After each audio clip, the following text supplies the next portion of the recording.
Bueno, pues parece que la cuenta atrás llegó a su fin, así que procederíamos a empezar, ¿no? Sí, yo creo que podemos empezar. Y nada, todo tuyo, Gabriel. Perfecto, bueno, pues nos encontramos aquí para este webinar sobre el de la Fundación Síndrome de Dravet, sobre el estudio Envision de la historia natural del síndrome de Dravet positivo para SCN1. Entonces, ¿quiénes vamos a estar presentando este webinar? Pues en primer lugar tendríamos a José Ángel Eibar, el propio presidente de la Fundación, el ponente, que sería Salvador Rico, director médico en Encoded Therapeutics, y por último yo mismo, Gabriel Gómez, como miembro del comité científico de la Fundación. Pues primero voy a introducir a nuestro ponente, que es Salvador Rico, el cual pues tiene un grado en medicina en la Universidad Autónoma de México. Bueno, voy a tratar de resumir su currículum, aunque es bastante extenso, pero así pasaremos por encima. Y también ha realizado un doctorado con honores en la Universidad Autónoma de Barcelona y tiene una amplia experiencia en terapia génica y desarrollo clínico de bioterapéuticos que ahora está aplicando al síndrome de Dravet, y es lo que nos va a contar. En concreto, el año pasado tuvimos un seminario con él en el que nos contaba sobre el estudio ETX-101, sobre la primera terapia génica para esta enfermedad genética, y ahora sería sobre el estudio Envision de historia natural, que historia natural significaría pues recopilar todos los datos que no son todos los datos sobre cómo avanza esta enfermedad en los propios pacientes. Entonces, pues si ustedes quieren, a lo largo de la sesión pueden tanto dar like como compartir o comentar, especialmente al final de la ponencia de Salvador, que tendremos una ronda de preguntas. Y yo por mí ya estaría todo. Te dejo el terreno, Salvador. O Pues nada, José, como Salvador, esté. todo tuyo. De nuevo, un placer tenerte aquí con nosotros. Y nada, ansiosos e impacientes por escuchar tus novedades. El placer es todo mío, José Ángel. Muchas gracias, Gabriel, y muchas gracias a la Fundación, pero sobre todo muchas gracias a todos vosotros que estáis sintonizando esta charla acerca del estudio Vision y los datos que han sido recolectados a lo largo del último año en pacientes con síndrome de Dravet, SC1A positivo, y que fueron presentados recientemente, hace 2 semanas, por el doctor Andreas Brunklaus de la Universidad de Glasgow en la reunión anual de la Sociedad Americana de Epilepsia. Eso es lo que yo os voy a compartir hoy, un poco más extenso de los 10 minutos que el doctor Brunklaus pudo tener en esa sesión. Primero que nada, quisiera presentar a la compañía, quien es Encoded Therapeutics, para todos vosotros que tal vez no sepáis mucho de la compañía. Nosotros somos una compañía de biotecnología situada en el sur de San Francisco y nos especializamos en el desarrollo de terapias génicas de precisión para administración en enfermedades neurológicas pediatras del neurodesarrollo. Nuestro nombre se deriva del código epigenético que controla cuándo y dónde se expresan los genes. Y nuestra compañía fue fundada en 2014 y actualmente contamos con 180 científicos y trabajadores que estamos desarrollando este tipo de terapias génicas utilizando un vector adenosociado como un vehículo de entrega para estas secuencias que están siendo enfocadas para diferentes enfermedades. Vamos brevemente a repasar un poco de la historia acerca de la compañía, porque realmente la ambición que nosotros tenemos con respecto al síndrome de Dravet es realmente desarrollar una terapia transformadora que modifique la historia natural de la enfermedad. Y esto no se gesta en un día, esto es un trabajo de muchos años, de mucha gente, que realmente comenzó inclusive antes de la incepción de la compañía, pero en 2014 nosotros sentamos las bases de una plataforma de tecnología basada en genómica. Un año después nosotros generamos información de prueba de concepto en la cual pudimos mostrar que nosotros podíamos enfocarnos a diferentes tipos de células, en este caso las neuronas GABAérgicas inhibitorias, que son tan importantes en el síndrome de Dravet. Un par de años después nosotros pudimos obtener datos en un modelo de ratón de síndrome de Dravet, de prueba de concepto, en el cual nosotros mostramos y hemos presentado en el pasado cómo se rescata la mortalidad temprana que se observa en este modelo de ratones, y además de una forma dosis dependiente, cómo podemos también abrogar el número de las convulsiones asociadas con un incremento en la temperatura en este modelo murino de Dravet.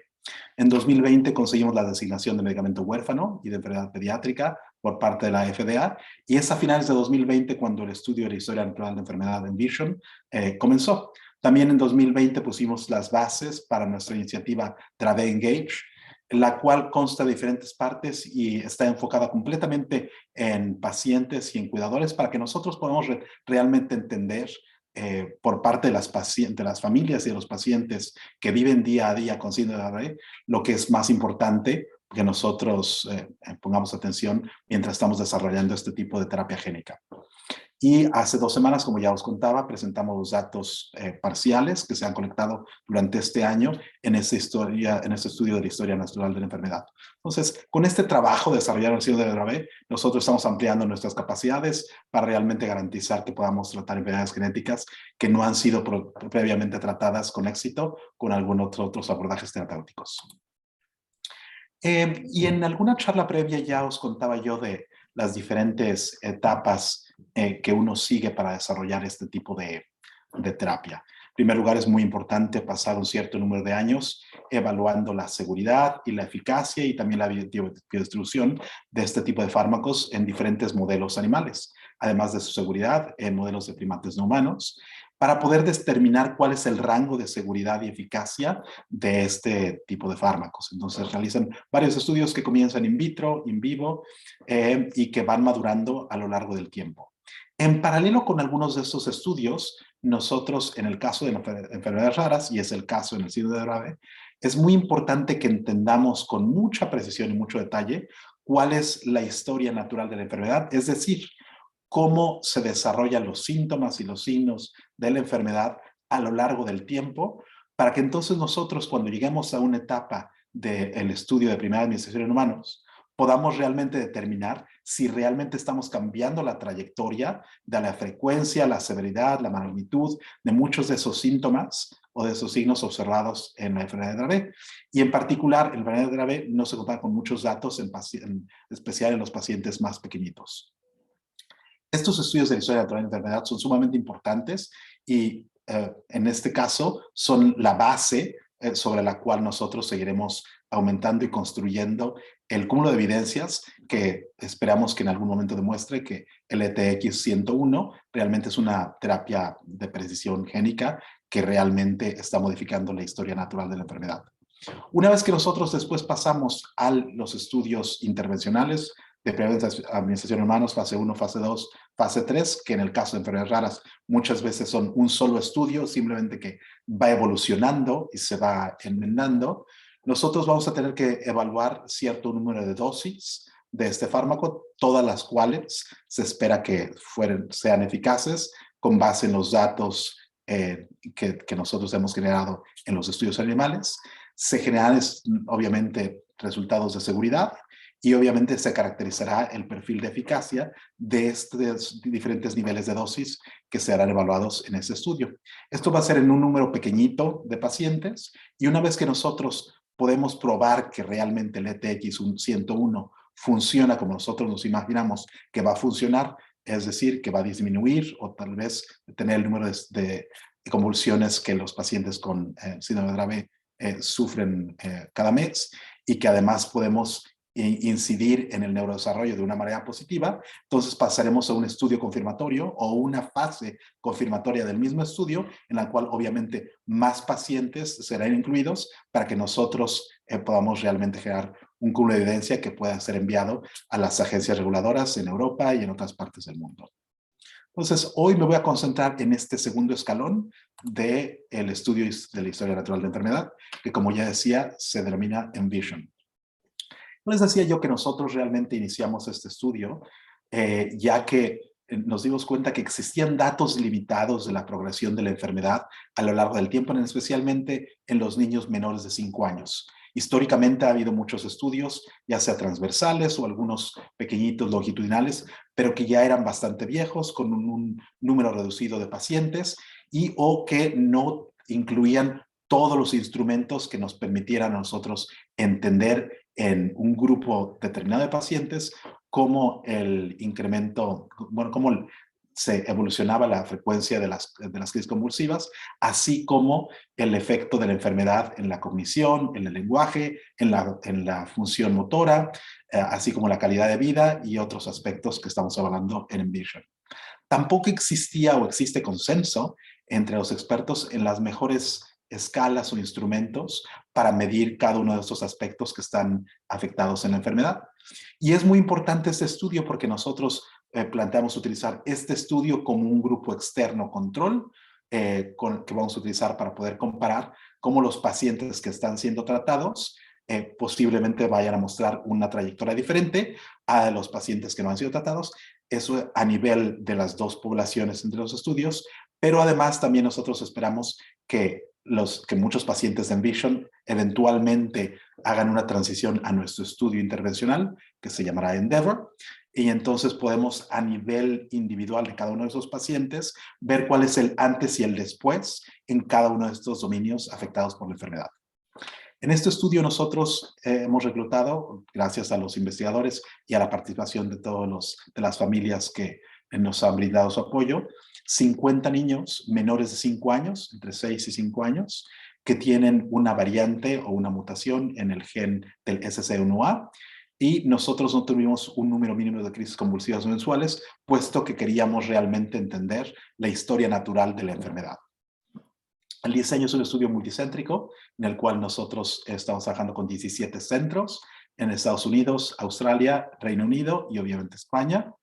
Es un estudio prospectivo a lo largo de 2 años, observacional, y en estos 2 años hay visitas cada 3 meses, la mitad de los cuales se hacen por vía telemedicina para realmente disminuir la carga para tanto los cuidadores y las familias y los pacientes, y obviamente para los centros participantes, sobre todo en virtud que estamos nosotros luchando con esta pandemia desde hace casi un par de años. Este es un estudio que inició a finales del siglo XX, a finales del 2020, y comenzó realmente a enrolar pacientes este año.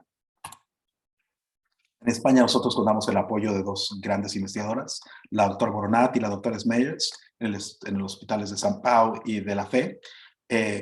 Estos 2 centros fueron los 2 últimos centros que nosotros agregamos al estudio Envision. El día de hoy no os voy a compartir datos de pacientes españoles, puesto que el corte de datos que se realizó para la presentación de la Sociedad Americana de Epilepsia fue antes de que algunos de los pacientes españoles fueran incluidos, pero en una siguiente charla ya os mostraré también datos de los pacientes españoles que están participando actualmente en el estudio.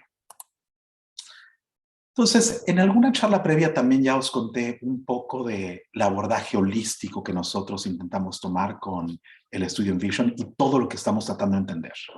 En primer lugar, es fundamental que nosotros entendamos la trayectoria y la frecuencia de las crisis convulsivas. ¿Cuáles son el tipo de crisis convulsivas que los pacientes están experimentando? La frecuencia, qué tan frecuente también es el uso de medicación de rescate y el número de tratamientos anticominciales o anticonvulsivos que están recibiendo. Desde el punto de vista de seguridad es importante que nosotros también tomemos nota de la supervivencia, de los efectos adversos a los fármacos que estén recibiendo estos pacientes, el número de hospitalizaciones, de cómo esto obviamente afecta la calidad de vida de los pacientes, y en particular obviamente queremos entender con mucha precisión cómo la enfermedad afecta el neurodesarrollo en estos pacientes, su función motora, las habilidades de la vida diaria, de comunicación, comportamiento y aspectos sociales. Aquí veis que tenemos muchas escalas y muchos instrumentos, y es que no hay una escala perfecta para evaluar todos estos aspectos en enfermedad de Dravet, y todas estas escalas han sido validadas para otras enfermedades en diferentes rangos de edades, y nosotros simplemente queremos encontrar una combinación que sea óptima para que entonces nosotros después escojamos algunas de ellas para el estudio Endeavor, y realmente el estudio de historia natural de enfermedad ya nos está sirviendo a nosotros para determinar cuáles son las escalas que posiblemente están siendo más útiles.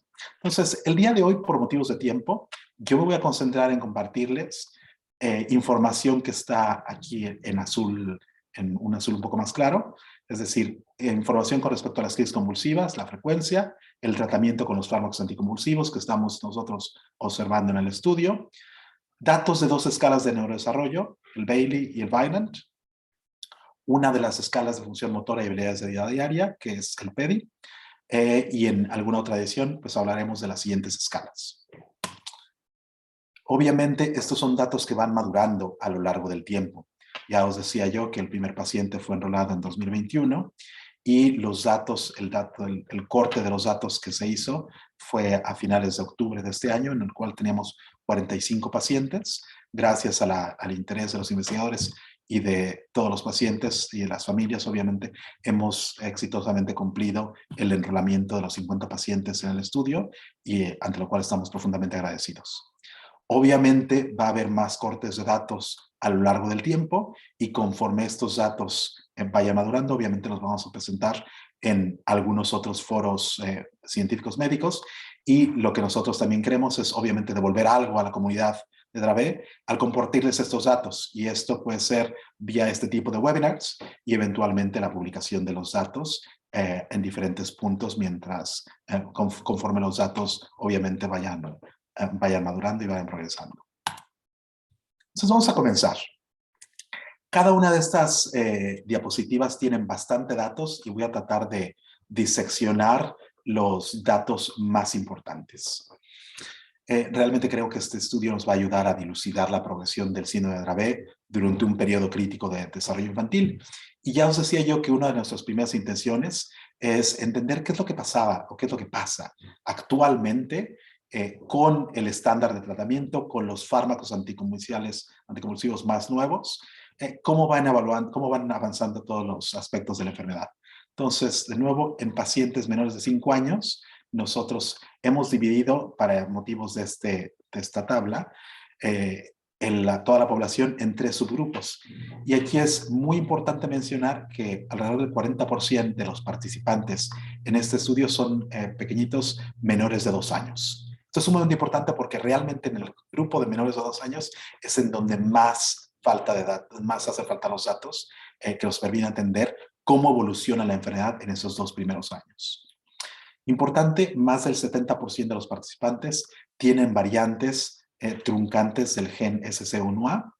Hay datos que en el pasado han sugerido que los pacientes que tienen variantes truncantes del gen no suelen tener una variedad un poco más severa, más agresiva de la enfermedad y al menos los datos que nosotros hemos generado hasta la fecha no parecen indicarlo. Parece ser que todas las variantes, independientemente si son truncantes o no, están mostrando el mismo grado de severidad. Con respecto al número de fármacos anticonvulsivos que los pacientes están recibiendo, vemos que hay una mediana de 3 medicamentos anticonvulsivos por niño y que el rango es de 1 a 6 fármacos. Hay algunos niños que están recibiendo hasta 6 fármacos anticonvulsivos y los más frecuentes, nos sorprende, son clobazam, el ácido valproico, levetiracetam, cannabidiol, fenfluramina, que son realmente, y estrepentol, que son los más recomendados por las guías y los expertos en Dravet en la actualidad. Muy importantemente, en la visita basal, cuando los pacientes fueron enrolados y tuvieron su primera visita, alrededor del 35% de los participantes tuvieron un trastorno del comportamiento, al menos uno, que fue reportado por los investigadores que incluyeron a estos pacientes. Vamos a comenzar ahora a hablar de la frecuencia mediana mensual de convulsiones. Y este es uno de los primeros variables de eficacia primaria que normalmente se considera en el desarrollo de los típicos fármacos anticonvulsivos. Nosotros queremos desarrollar un fármaco que modifique todos los aspectos de la enfermedad, pero obviamente uno de los más importantes va a ser la frecuencia de convulsiones. Aquí nosotros lo que vemos es que a pesar de un tratamiento óptimo con los fármacos anticonvulsivos, hay un aumento de la frecuencia mediana mensual de convulsiones que aumenta con la edad y aumenta con el tiempo. Aquí nosotros mostramos datos en la visita basal y en la visita en el mes previo a la visita del mes 3. Vemos que la mediana en los pacientes menores a 2 años de convulsiones por mes es de 1,1, pero en los pacientes entre 3 años, 7 meses y 5 años de edad, ya la mediana de la frecuencia es de 5,5 convulsiones por mes. Lo que es importante también rescatar, que no se muestra en esta figura, es que hay algunos pacientes que realmente llegan a tener una cantidad de crisis convulsivas bastante elevada, como es el caso aquí de un paciente que reportó 242 crisis convulsivas al mes, en este mes precediendo al mes 3, y aquí un pequeñito que también mostró 2.647 convulsiones al mes en el mes que precedió al mes 3. Entonces, también observamos que realmente los pacientes con más de 60 meses muestran la frecuencia de convulsiones más alta del reporte que se ha observado en este estudio. Ahora, vamos a pasar a hablar acerca del neurodesarrollo. Ya os decía yo que 2 de las escalas que nosotros estamos utilizando son las escalas de Bayley del desarrollo infantil y las escalas de Bayley de desarrollo adaptativo. Vamos a hablar primero del Bayley. Esta es una evaluación clínica que fue desarrollada por la doctora Nancy Bayley hace mucho tiempo para detectar posibles retrasos en el neurodesarrollo en niños. Consiste esta escala en una serie de tareas en formato de juego que evalúan 5 escalas: cognitiva, del lenguaje, motricidad, del socioemocional y del comportamiento adaptativo. Y dentro de estos dominios hay algunos subdominios. Por ejemplo, dentro del lenguaje hay comunicación receptiva, comunicación expresiva, y dentro de motricidad hay motricidad fina y motricidad gruesa. Entonces, yo me voy a concentrar en estos 3, primeros: cognitivo, lenguaje y motricidad, en las siguientes diapositivas. El Bayley 3, con respecto a la habilidad cognitiva y de lenguaje, nos muestra una evidencia clara del estancamiento del desarrollo en los niños con síndrome de Dravet. Y ahora os voy a mostrar estas 2 figuras que realmente contienen muchos datos, son muy ricas, y vamos a verla paso por paso.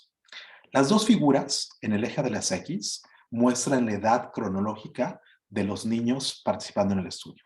En el eje de las Y es el equivalente de edad de la puntuación que tendrían que haber tenido estos niños si no tuvieran una enfermedad del neurodesarrollo. Entonces, en términos perfectos o en términos normales, cuando un niño tuviese 1 año con 9 meses de edad, tendría que tener una puntuación de edad equivalente a 1 año con 9 meses. Obviamente, hay una variabilidad biológica y también, obviamente, las escalas tienen cierto grado de imprecisión. Entonces, lo que se considera fuera del rango de una enfermedad del neurodesarrollo, lo que se considera un parámetro de normalidad, es que los niños tendrían que tener un coeficiente del desarrollo, que este coeficiente de desarrollo es la combinación o la comparación de la edad cronológica con el equivalente de edad, de 0,8 o superior, u 80% o superior, que es exactamente lo mismo, simplemente expresado en términos porcentuales. En estas figuras, cada uno de los puntos representa a uno de los participantes del estudio, y los participantes que tienen variantes del gen truncantes están representados aquí con un punto azul, y con un cuadro negro son las variantes no truncantes, porque nosotros, ante la inspección visual, queríamos entender realmente si había realmente diferencias entre los tipos de variantes. Los datos, ya os digo son datos tempranos, son datos de un número reducido de pequeñitos. No de todos los 45 teníamos los datos. Aquí tenemos datos de 21 niños y 20 niños respectivamente. Obviamente se van a ir acumulando con respecto al tiempo. Y en esta figura no se muestran datos de manera prospectiva. No teníamos datos de 6 meses de suficiente número de niños para realmente mostrar cuál es la trayectoria, pero eso ya se presentará en algún webinar posterior. Y aquí lo que nosotros vemos es que en la media del coeficiente de desarrollo en el dominio cognitivo es del 70%, y en el dominio del lenguaje es del 54%. Pero lo más importante yo creo que aquí es mencionar que los niños normalmente antes del año 9 meses de edad, en general la mayoría de ellos están mostrando coeficientes de desarrollo en estos 2 dominios, cognitivo y de lenguaje, que están dentro del rango normal. inclusive un poco por encima de lo que se consideraría normal. Sin embargo, a partir del año 9 meses, 2 años de edad, sí es que la mayoría o todos los niños están por debajo del 80% y que después de los 2 años, 3 meses, todos están por debajo del 80%. Después de los 3 años, todos los pacientes están por debajo del 60%. Y que muchos de estos niños realmente, a pesar de tener, por ejemplo, 5 años con 1 mes, están presentando un desempeño en este tipo de escala correspondiente a un niño neurotípico, es decir, un niño que no tiene una enfermedad de neurodesarrollo, de 1 año con 7 meses de edad y un coeficiente de desarrollo del 31%. Es el mismo caso para el lenguaje, donde aquí tenemos el mismo niño de 5 años con 1 mes, que se está desempeñando desde el punto de vista de comunicación, de lenguaje, como un niño que no tiene una enfermedad de neurodesarrollo, de 1 año con 8 meses, con un coeficiente de desarrollo del 33%. Es esta la trayectoria que nosotros deseamos cambiar y que esperamos que tal vez con un fármaco con ETX101 podamos cambiar en algún momento. Es realmente nuestro mayor deseo y nuestra mayor ambición, porque aquí vemos que los dominios cognitivos y el lenguaje, tanto expresivo como receptivo, se ven sustancialmente afectados ya por la edad de los 2 años. Ahora vamos a hablar de la motricidad, que también se ve muy afectada en estos niños. Y aquí vamos a hablar de la motricidad gruesa, en la cual nosotros estamos evaluando habilidades que son importantes para que los niños jueguen, para que los niños se muevan, y en la cual se evalúan si pueden controlar la cabeza, sentarse, rodar, caminar, mantener el equilibrio, saltar sobre un pie, etc. Y aquí lo que nosotros vemos es que ninguno de los participantes en el estudio se encuentra dentro del rango de normalidad y que la adquisición de las habilidades se ralentiza. Aquí las figuras que os presento son un poco diferentes.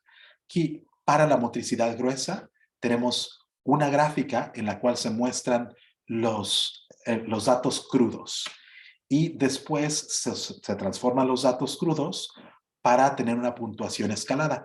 Y es que las diferentes formas de visualizar los datos nos brindan diferente tipo de información. Cuando nosotros vemos los datos crudos, nosotros vemos que conforme los niños son de mayor edad, tienen una mayor puntuación cruda. Esto lo que nos indica es que hay una adquisición gradual de ciertas habilidades, que hay cierto avance. Sin embargo, cuando nosotros presentamos los valores escalados, que ya han sido normalizados por lo que normalmente se tiene que ver en los datos normativos, en los niños que no padecen una enfermedad del neurodesarrollo, que sería el rango que está aquí marcado con el recuadro en gris. Entonces vemos que conforme va pasando el tiempo, la trayectoria de los pacientes con enfermedad grave es bastante diferente, es divergente de los datos de normalidad, y que esta distancia se amplía, obviamente, conforme los niños van siendo mayores. Entonces, a pesar de que ha habido que hay adquisición de habilidades, no se adquieren con la velocidad con la que se deberían de adquirir de forma normal.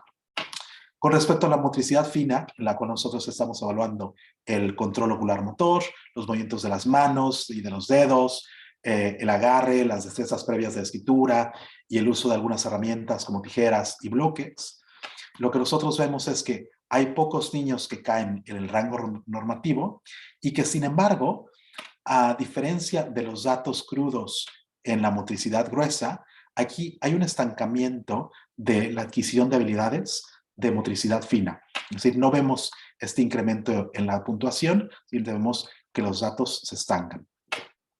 Y también es importante aquí mencionar que este deterioro del desarrollo en motricidad fina y gruesa comienza antes de los 3 años de edad y que se nota una gran desviación en el subdominio de motricidad gruesa en los pacientes ya más jóvenes, inclusive menores a 2 años.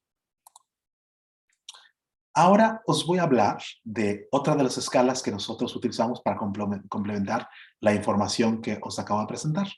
Y estas son las escalas de habilidades de comportamiento adaptativos de Vineland, en su tercera edición, también llamadas Vineland 3. Estas evalúan habilidades personales y sociales necesarias para la vida diaria desde la perspectiva de los padres. El Bayley es una escala que neuropsicólogos y terapeutas físicos normalmente realizan o con los críos que están participando. En este caso del Vineland es una entrevista que se le hace a los padres, en la cual los padres obviamente expresan cómo 3 diferentes dominios, comunicación, habilidades de la vida diaria y socialización, están impactados por la enfermedad. Obviamente cada uno de estos dominios tiene diferentes subdominios. En el caso de comunicación, receptivo, expresivo, de habilidad escrita para comunicarse, habilidades de la vida diaria, personal, doméstica y en su comunidad, y en socialización, relaciones interpersonales, el juego y las habilidades para lidiar con problemas de la vida diaria. Obviamente, para niños de esta edad.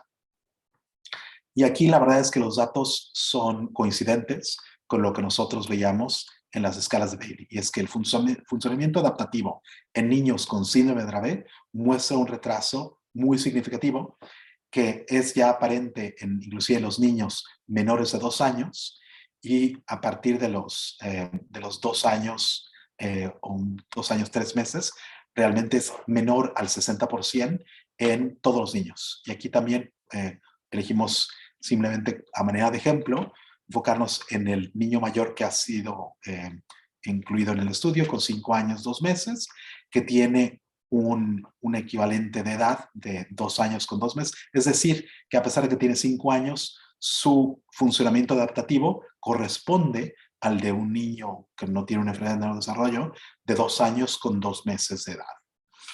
Hay un retraso universal del funcionamiento adaptativo con respecto a comunicación. Tanto el lenguaje receptivo como el expresivo muestran una desviación dramática de los pares neurotípicos, es decir, de niños de la misma edad, pero que no tienen una enfermedad del neurodesarrollo. Hay una incapacidad para relacionarse con los demás de la misma manera que lo tendría que hacer un par neurotípico, es decir, distinguir a las personas conocidas de extraño, buscar consuelo de los cuidadores, y esto se ve comprometido a partir de más o menos los 2 años de edad. Y con respecto a las habilidades de la vida diaria, la mayor parte de los niños muestran deficiencias tempranas en las habilidades para poder alimentarse a sí mismos, vestirse a sí mismos, lavado, higiene, etcétera, lo cual obviamente deteriora la autosuficiencia, que es tan importante en esta edad crítica de los pacientes con enfermedad de Dravet.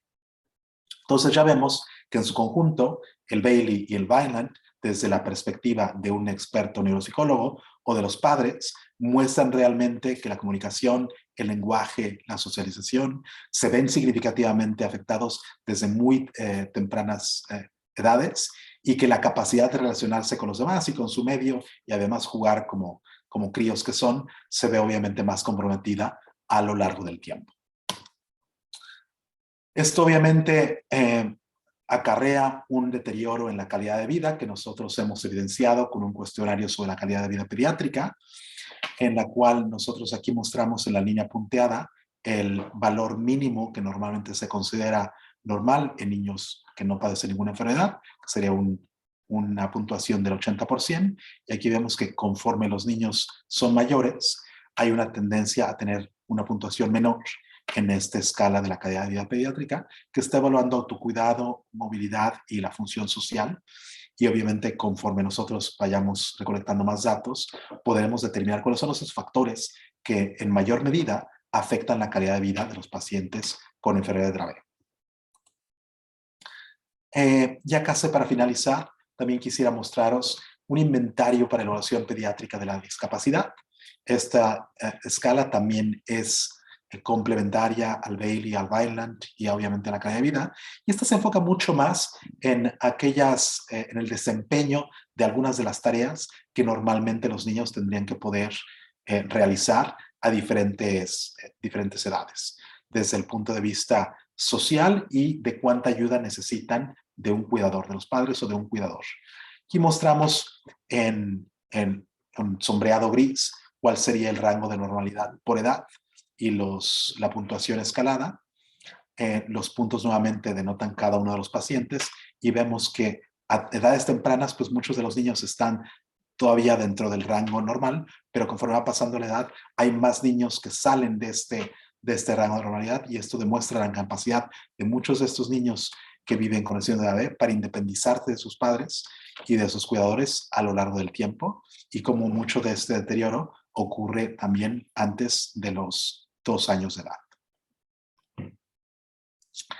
A manera de conclusión preliminar de los datos que han sido colectados hasta la fecha, nosotros creemos que este estudio realmente va a ser la piedra fundacional, va a montar los cimientos para que realmente nosotros entendamos de una manera más completa la evolución de todas las características y sintomatología de los pacientes que viven con el síndrome de Dravet, SC1A positivo.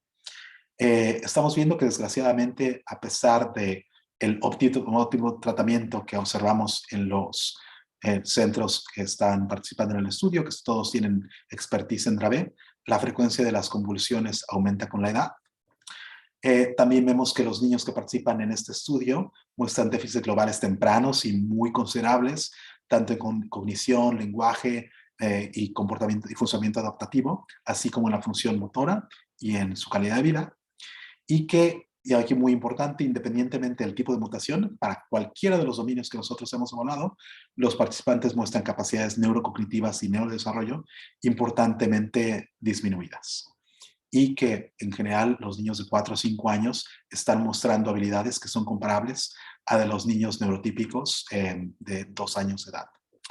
Estos datos que han sido colectados hasta ahora muestran el momento y la trayectoria que los niños viven con síndrome Dravet con respecto a sus pares neurotípicos, y están ayudándonos a entender cuál sería, por ejemplo, una ventana óptima de tratamiento inicial para evaluar la eficacia de las terapias modificadoras de la enfermedad para que realmente proporcionen un beneficio óptimo. Y con esto, ojo, no quiero decir que nosotros no estemos intentando desarrollar un tipo de terapia que pueda ser utilizada para todos los pacientes, pero como ya os contaba yo al principio, tenemos que empezar en un grupo muy pequeño de pacientes, y es importante que nosotros obviamente podamos evidenciar cuál es la eficacia máxima de este tipo de terapias con respecto a todos los dominios afectados por la enfermedad.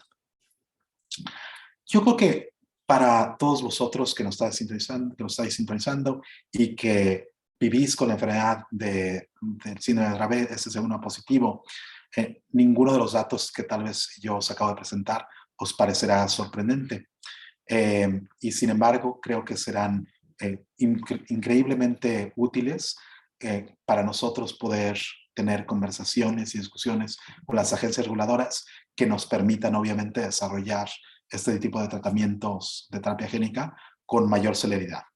Obviamente, nada de lo que os he presentado sería posible sin el ahínco y el gran trabajo de los investigadores que están trabajando con nosotros, incluidos sus equipos, obviamente, de enfermería, neuropsicólogos, terapeutas físicos, etcétera, y cientos de personas detrás de esto. Pero obviamente nada de esto sería posible sin los niños y las familias y toda la comunidad de pacientes, incluidos vosotros, y la colaboración continua que tenemos. Y yo estoy seguro que juntos vamos a poder lograr resultados transformadores para las personas que viven día a día con el síndrome de Dravet. Muchísimas gracias. Pues muchas gracias, Salvador, por tu excelente presentación. Sí, como decías, ¿no? Los datos que has presentado, ¿no? En realidad describe, ¿no? Pues cómo evolucionan, ¿no? nuestros hijos, ¿no? Y de hecho era el comentario, ¿no? Uno de los comentarios que hemos recibido, ¿no? Durante la sesión, Guanamari decía, ¿no? Está describiendo tal cual la evolución de mi hijo, ¿no?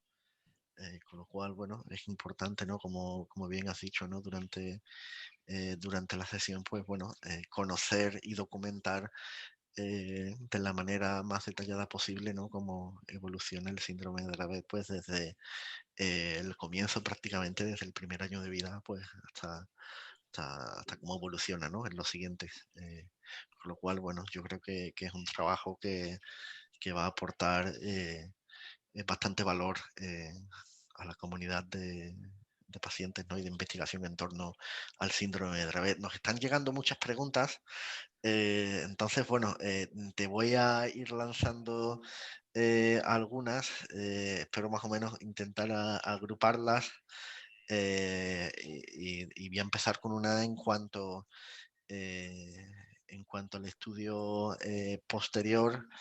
Nos hablan sobre Pues Berna nos comenta que su hijo es de novo en SCN1A, pero que también tiene una mutación en el SCN9A, heredado por la madre, pero que en principio no le afecta la epilepsia. Después nos cuenta otro padre que su niño sale positivo en el gen SCN1A, no de novo, que fue heredado del padre, que sí también podrían ser pacientes pues que podrían entrar en los estudios.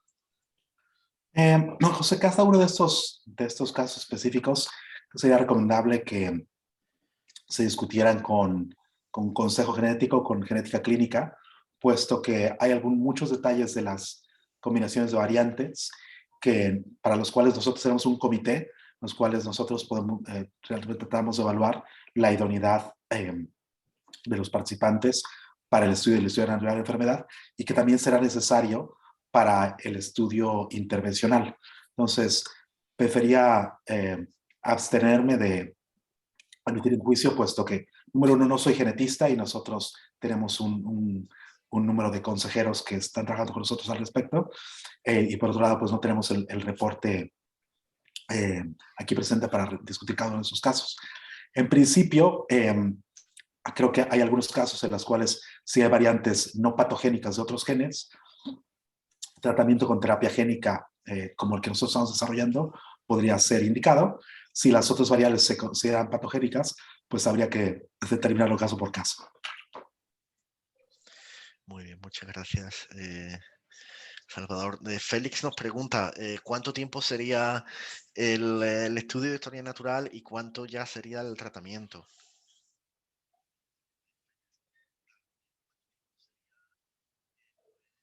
Creo que estás en silencio, Salvador. El estudio de historia natural de la enfermedad, se trata de un estudio de 2 años. Esto no quiere decir que nosotros tengamos que terminar este estudio para comenzar el estudio de privada administración en humanos. El estudio de privada administración en humanos se iniciará en 2022 y esto quiere decir que algunos de los pacientes en Envision no completarán sus 2 años de participación antes de empezar a hacer la transición al estudio Endeavor. Algunos pacientes, como el estudio Endeavor, el enrolamiento va a tener que ser muy gradual, puesto que tenemos que ser muy cuidadosos con respecto a la evaluación de la seguridad y de la eficacia de este tipo de fármacos, y la normativa internacional nos marca que tenemos que esperar cierto número de semanas antes de administrar el fármaco a un segundo, tercero o cuarto pacientes. Entonces, los dos estudios van a coexistir durante un tiempo.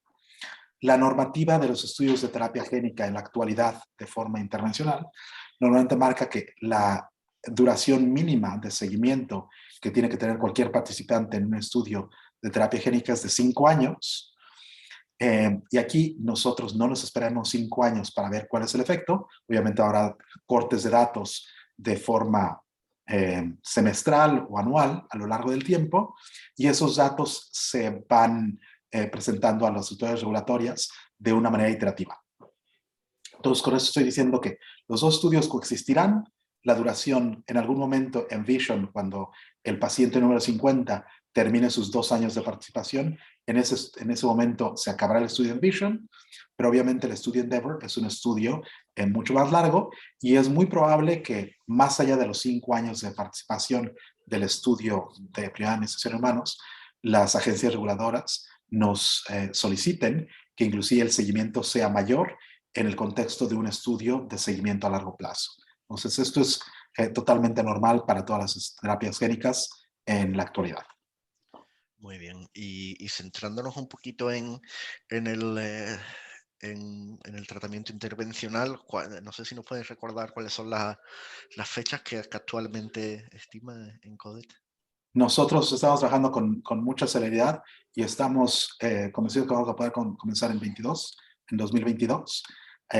Obviamente esto necesita pasar por discusiones con las agentes reguladoras, entonces no me atrevería a dar más precisión que el año, pero uno de nuestros objetivos para 2022 es obviamente que el primer paciente sea incluido en el estudio de primera administración en humanos. Muy bien, muy bien. Bueno, el 2022 empieza en 11 días. Con lo cual esperemos que ese sea realmente, ¿no? Eh, el año, ¿no? En el que por primera vez se aplica, ¿no? Terapia Estamos génica. muy impacientes, José, por supuesto que sí. Muy bien, muy bien. Nos pregunta el doctor Fernando Garcés, que por cierto es mexicano como tú, si no me equivoco, que tiene un paciente con una mutación del gen PRRT2, que clínicamente se ha comportado como Dravet en cada una de sus etapas, y si podría la terapia génica funcionar en él. Eh, Nuestra terapia génica, como ya os mencioné en algún otro webinar, está basada en un vector adenosociado serotipo 9, un AAD9, que tiene un factor de transcripción específico para el gen SC1A y tiene elementos reguladores que van a forzar su expresión en las neuronas GABAérgicas inhibitorias. Entonces, nosotros por el momento nos estamos concentrando en pacientes que tienen variantes patogénicas del gen SC1A, obviamente insuficientes, y no tenemos datos con respecto a lo que podría resultar de aumentar el tono inhibitorio al utilizar este tipo de fármaco en pacientes que tengan alguna mutación, algún otro gen. Eso yo creo que ya se tendría que estudiar, pero en principio nosotros nos estamos enfocando en pacientes inicialmente con variantes del SC1A. Muy bien, muchas gracias. Y yo tengo una observación o una pregunta en la gráfica de los fármacos que toman los pacientes. He observado que hay muy poquitos que toman estiripentol. ¿Puede ser que eso sea debido a que la gran mayoría de los pacientes que se incluyeron eran americanos? Es muy probable, sí. Yo creo que es importante mencionar que eh, la mayor parte de los pacientes que os he mostrado son pacientes americanos o de Australia. Australia también ha enrolado bastantes pacientes. Y bueno, ya conforme vaya pasando el tiempo, tenemos más representación del Reino Unido y de España. Entonces a lo mejor vamos a ver algunas diferencias con respecto a la utilización de los otros fármacos anticonvulsivos. Muy bien. Una pregunta que yo creo que te la hemos hecho en anteriores ocasiones, ¿no? Nos preguntan ahora hasta qué edad sería factible aplicar la terapia génica. La respuesta más honesta es no lo sé. Eh, lo que sí os puedo decir es cómo planeamos nosotros evaluar esto. Es decir, nuestra propuesta de desarrollo inicial con los reguladores es iniciar en los pacientes más pequeños. ¿Cuál va a ser esa edad máxima en ese primer estudio, primera administración en humanos? Todavía no está definido, puesto que tengamos que pactarlo con las agencias reguladoras. Pero una vez que nosotros probemos que ETX101 realmente es eficaz y seguro en los pacientes en los que tal vez pueden tener el máximo beneficio, obviamente habrá otra fase en la cual nosotros tendremos que expandir no solo el número de pacientes, sino también el grupo de edad para realmente entender cuáles son los aspectos modificables de la enfermedad y hasta qué punto. Entonces, eso tomará cierto tiempo para que nosotros realmente con información en la mano podamos decir hasta qué edad puede funcionar. Lo que sí yo me atrevería a decir, y esto es meramente especulativo, es que lo que yo escucho de algunos de los expertos en materia en enfermedad grave es que inclusive en pacientes adultos a los cuales se les hacen modificaciones del tratamiento con fármacos anticonvulsivos de manera bastante tardía, se observan mejorías en diferentes áreas, obviamente la frecuencia de las convulsiones, pero algunos de los otros aspectos de comportamiento, por ejemplo. Y entonces eso a mí me da esperanza de que en todos los grupos de edad se pueda ver cierto beneficio. Pero esto lo tendré que probar. Ahora, ya os digo, esto es total especulación y con datos podemos hablar más claramente en el futuro. Muy bien. Sí, ¿no? El ser humano muchas veces es increíblemente sorprendente, ¿no? Con lo cual esperemos que en ese aspecto nos sorprenda de manera positiva, ¿no? Sobre todo, pues eso, ¿no? Pacientes no tan jóvenes, pues que podamos ver cómo, pues eso, ¿no? Mejoran con el paso del tiempo con tratamientos potencialmente, ¿no?, transformativos, ¿no? Con lo cual, Sí. bueno, esperemos que eso sea así. Nos pregunta Alberto, si todos los pacientes en Envision acabarán enrolados en Endeavor. Nuestra intención es que la mayor parte de los pacientes en Envision realmente hagan esa transición. Obviamente nosotros tenemos que pactar los criterios de inclusión, exclusión para Endeavor y para estudios futuros, pero nuestra intención es que la mayor parte de los pacientes eventualmente hagan esa transición.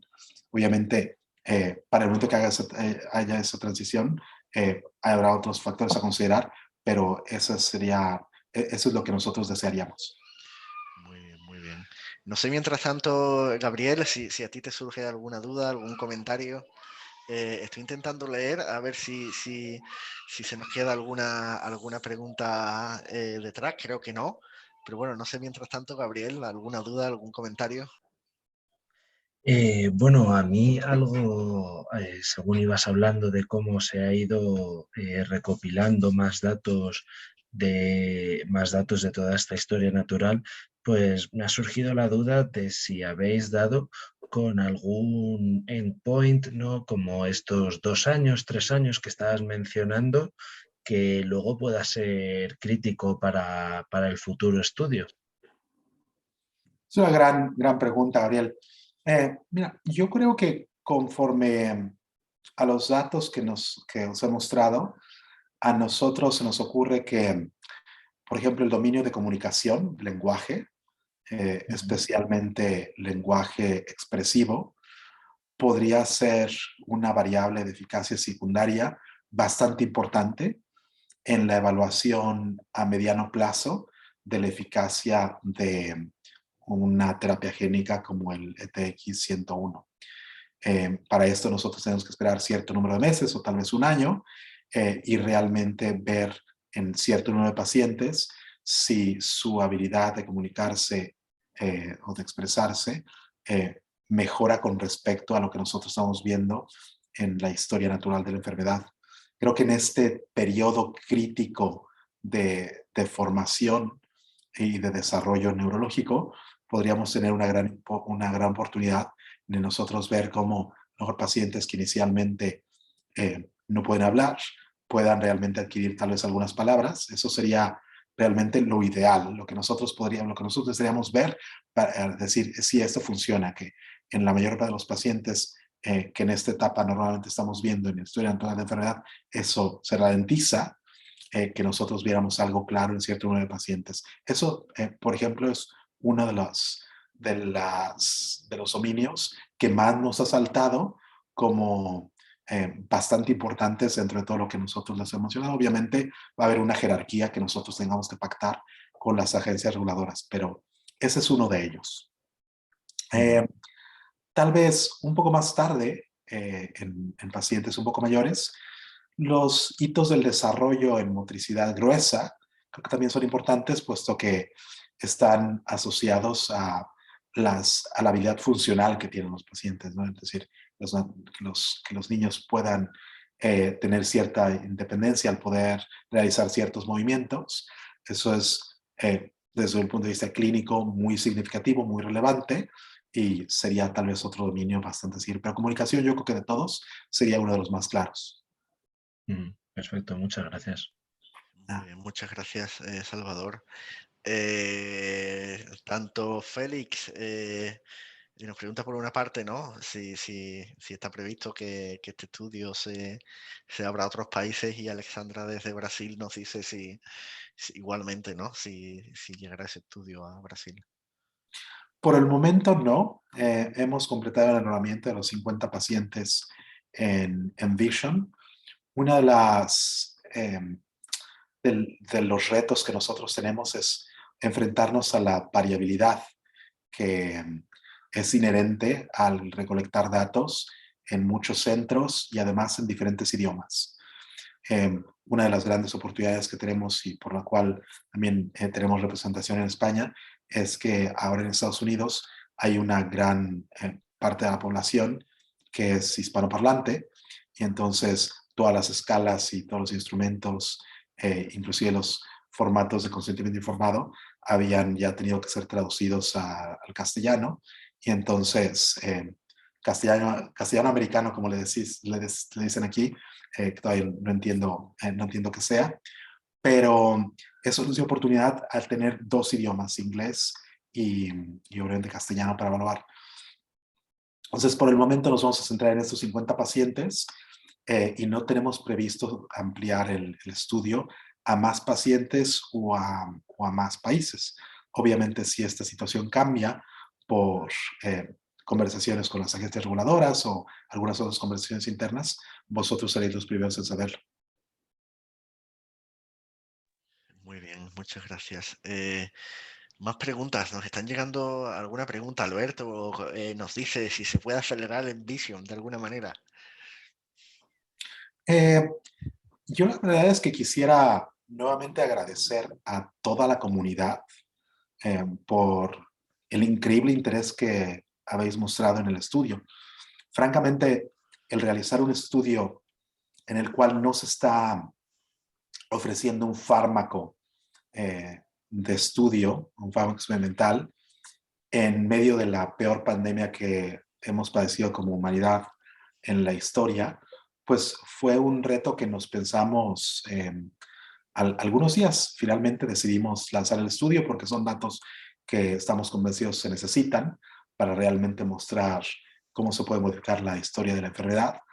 Pero os voy a confesar que nosotros pensábamos que enrolar 50 pacientes nos iba a tomar un año más. Y creo que la comunidad ya ha hecho lo suyo en hacer el estudio. Entonces, muchas gracias. Muy bien, perfecto. Félix nos comenta un tema interesante y que yo no sé si de hecho algunos de los pacientes, ¿no?, que hay en España se dé el caso, porque en España, además del español o del castellano, tenemos varias lenguas cooficiales. El bilingüismo, si de alguna manera podría impactar en el desarrollo del lenguaje y la comunicación de los niños. Hay datos que sugieren que hay cierta divergencia en la trayectoria de pacientes, pero es mínimo.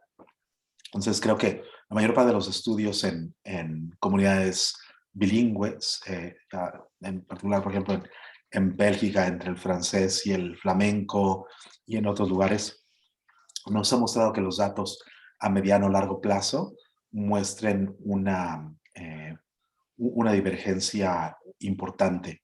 Entonces, por otro lado, es aquí donde la variedad de los instrumentos que nosotros utilizamos nos permite entender si hay diferencias, porque, por ejemplo, el Bailey, tenemos un neuropsicólogo que está realizando la batería de diferentes preguntas y tareas, pero después la comunicación expresiva en el Vineland es con preguntas a los padres, y esas preguntas son agnósticas al idioma. Entonces, si un crío puede decir 10 palabras, pero 5 de ellas son en castellano y 5 son en catalán, realmente la habilidad expresiva de ese crío es la misma que la de un crío que solo puede decir las 10 palabras en catalán o 10 palabras en castellano. Entonces, no hay evidencia de que esto vaya a afectar importantemente los datos a mediano o largo plazo. Muy bien. Alberto, que está bastante activo, nos pregunta ¿cuál es la tasa que se prevé enrolar en Endeavour si se consigue la aprobación por parte de las entidades?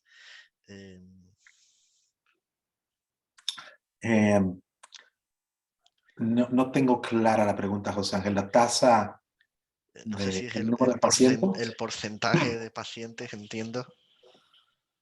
No lo sé. Yo lo que sé es que en un inicio Endeavour va a ser un estudio con cierto número de pacientes que tenemos que pactar de nuevo con las agencias reguladoras, y que muy probablemente este estudio después se vaya a ampliar una vez que nosotros demostremos que realmente hay datos de eficacia que sugieran que el ETX-101 funciona como nosotros nos imaginamos. Entonces, no, la respuesta honesta es no lo sé. Lo que sí sé es que, al menos con respecto a la intención que nosotros tenemos, es que la gran mayoría de los pacientes hagan la transición del estudio de la historia natural al estudio intervencional. Muy bien, Perfecto. Nati nos pregunta, ¿no? Que si la terapia ha sido probada en los pacientes y efectivamente, ¿no? Como hemos discutido, todavía no. Aquellos que hayáis entrado más tarde, pues nada, ¿no? Os recuerdo cuando termine la sesión, pues el vídeo estará totalmente disponible en nuestra página de Facebook, con lo cual lo podréis ver desde el principio, ¿no? Y ver la sesión completa. En paralelo, Gabriel, no sé si a ti se te surge alguna otra duda, pregunta, comentario. No, bueno, sobre todo ya por curiosidad, en cuánto ha influido la pandemia en llevar a cabo este estudio, porque bueno, habrá tenido, obviamente el online, como comentabas, habrá ayudado, pero la parte que se habrá tenido que realizar en hospitales o similar, supongo que habrá sufrido algún tipo de traba. Eh, Han habido complicaciones logísticas en diferentes hospitales a lo largo del tiempo y los diferentes picos con las diferentes variantes con las que estamos lidiando. Sin embargo, creo que tanto los centros participantes de investigación y las familias han mostrado ser sumamente flexibles. Nosotros intentamos que el protocolo sea bastante flexible también, y entonces hay algunas visitas que se tienen que realizar en 2 o 3 días diferentes, inclusive espaciados por cierto número de días para realmente colectar toda la información, pero obviamente obedeciendo a los lineamientos legales, locales y de cada uno de los hospitales en donde está realizando. Pero la verdad es que yo estoy muy gratamente sorprendido de la labor que están haciendo los centros de investigación y las familias. Es un estudio, no voy a mentir, bastante intenso para todas las familias que están participando. La verdad es que el compromiso de tiempo y de trabajo es arduo. El llenar los cuadernos electrónicos del diario de las crisis convulsivas durante un mes, 4 veces al año, la verdad es que no es fácil. Y el llenar todos los cuestionarios que tienen cientos, casi miles de preguntas con bastante frecuencia cada 3 meses, obviamente es una tarea que denota bastante compromiso, y la verdad es que no hemos tenido grandes problemas.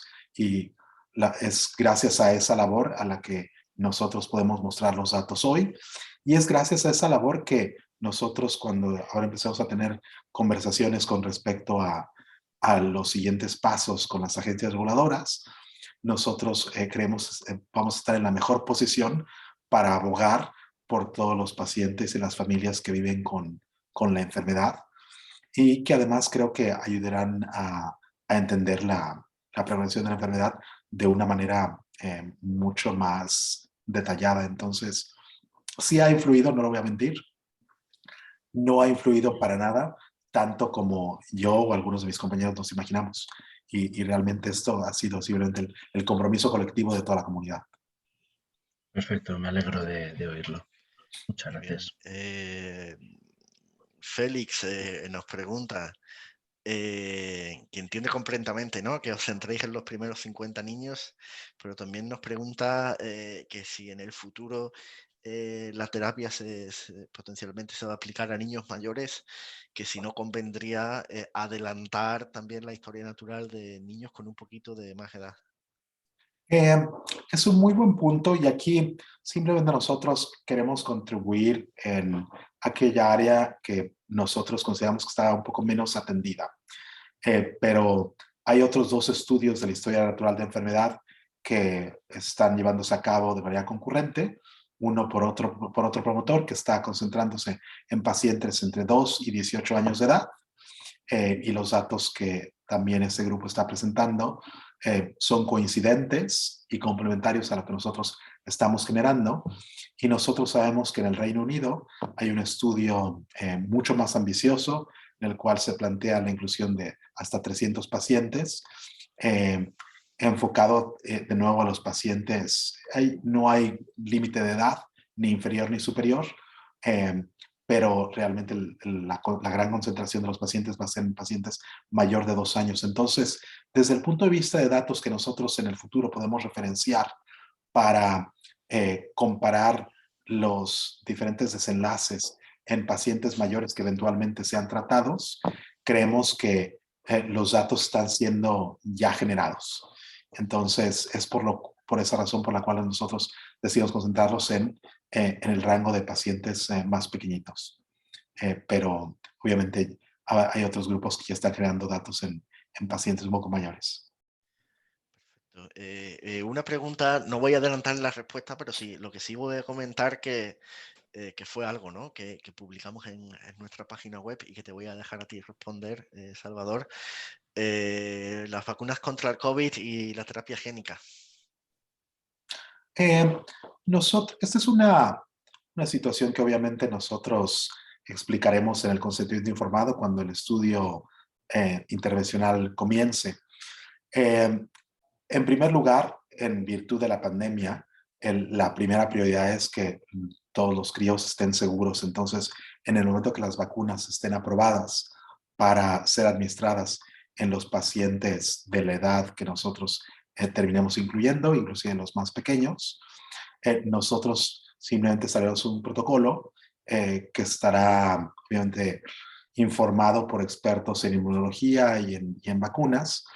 Y grosso modo, lo que os puedo adelantar es que lo que nosotros querríamos hacer en aquel momento, y esto no simplemente para las vacunas de COVID, sino para las vacunas en general, es que tengamos una ventana alrededor de la administración de este fármaco de terapia génica, en la que no esté muy próxima a las vacunas, y esto será 4 o 8 semanas antes o después de la administración del fármaco de terapia génica. Y esto es por 2 razones. En primer lugar, nosotros no queremos tener una respuesta inflamatoria que normalmente se observa tras la administración de la mayor parte de las vacunas que utilizamos para cualquier enfermedad, de manera concurrente a la administración de nuestra terapia génica. No queremos un medio proinflamatorio próximo a la administración de este fármaco suplemental. En segundo lugar, en el contexto de los estudios de terapia génica, normalmente lo que nosotros ahora tenemos que hacer es administrar fármacos que deprimen nuestro sistema inmunológico por un periodo de 1 a 2 meses. Entonces, esta depresión o esta inmunosupresión que nosotros estamos provocando para darle la mejor oportunidad al fármaco de hacer lo que tiene que hacer sin una respuesta inflamatoria, obviamente podría afectar durante ese periodo de 4 a 8 semanas la posible eficacia de las vacunas. Entonces, simplemente lo que nosotros buscaremos es tener un espacio. Ese es uno de los aspectos con respecto a las vacunas. Entonces, en esencia, que nosotros simplemente buscaremos que los pacientes se vacunen o 1 mes antes o 2 antes de la administración del fármaco, o 1 mes antes o después. Y obviamente la primera prioridad es que los pacientes estén seguros y que aquellos padres que estén dispuestos y que deseen vacunar a sus hijos, obviamente pues los puedan vacunar. Ahora, una de las otras preguntas que surge constantemente es el hecho de que algunas de las vacunas, por ejemplo las de AstraZeneca o de Johnson & Johnson, utilizan un adenovirus como un vector para hacer la entrega del material de estas vacunas. Y entonces hay mucha confusión, inclusive entre médicos, con respecto a lo que es un adenovirus y un virus adenoasociado. Estos son virus completamente diferentes, son virus de familias diferentes, y no se espera que haya lo que nosotros llamamos reactividad cruzada, que vaya a hacer que los pacientes que hayan recibido una vacuna con un adenovirus después no puedan recibir una vacuna, una administración de un fármaco de terapia génica con un virus adenoasociado. Un virus adenoasociado es un virus más pequeñito, mucho más pequeñito que un adenovirus, es un virus menos inmunológico. Es cierto que hay terapias génicas para otras enfermedades, algunas pocas, que sí utilizan adenovirus. Ese no es nuestro caso. En la actualidad, para las terapias génicas con vectores virales, la gran mayoría utilizan vectores adenosociados, puesto que se consideran bastante más seguros a las dosis que nosotros estamos administrando que los adenovirus. Los adenovirus son perfectamente adecuados para las vacunas, puesto que las cantidades de virus que se inyectan son muy, muy pequeñitas. Entonces, Sí hay una vacuna para COVID que está actualmente en desarrollo en animales, que utiliza un vector adenoasociado, pero es con otro tipo de envoltorio, con otro tipo de cápside, que en principio el grupo que la está desarrollando aquí en Estados Unidos y que todavía no está en estudios en humanos, no se prevé que tampoco tenga esta reactividad cruzada con el virus que nosotros estamos utilizando para hacer la entrega del material genético. Entonces, desde el punto de vista de las vacunas, no percibimos que vaya esto a afectar la posible elegibilidad de pacientes para nuestro estudio intervencional en el futuro. Obviamente, si esto cambiase, nosotros obviamente lo comunicaríamos a través de la fundación y de las otras fundaciones alrededor del mundo. Muchas gracias de nuevo, Salvador, por tu explicación. Llevamos ya más de 1 hora y cuarto retransmitiendo en directo. Creo que bueno, ¿no? Que ya hemos respondido bastante preguntas. Creo que no se nos queda ninguna atrás. Mientras tanto, no sé, Gabriel, ¿algo que añadir? No, yo creo que tanto la intervención de Sal como toda la participación de los que nos están viendo en directo ha contribuido a un clima muy grato para esta charla y bueno, encantado de haber participado. Ha sido realmente un placer, José Ángel, Gabriel, la Fundación, muchas gracias. Y Pues todos nada, los no sé participantes si... también. Adelante, José Ángel. Pues nada, pues sí, perdona. Nada, darte las gracias a ti, Salvador, por nada, ¿no? Pues por dedicarnos tu tiempo una vez más. Sabemos que eres una persona, pues eso, ¿no? Bastante ocupada y trabajando bastante duro en que los estudios de Encoded pues avancen lo más rápidamente posible. Así que nada, para nosotros es un privilegio pues eso, ¿no? Que estés con nosotros compartiendo pues de esta manera tan amena todos los progresos, ¿no? de Encoded Therapeutics. Así que nada, muchas gracias. Gracias, el placer ha sido mío, José Ángel. Muchas gracias y buenas noches. Buenas noches. Hasta Buenas luego. noches, hasta luego.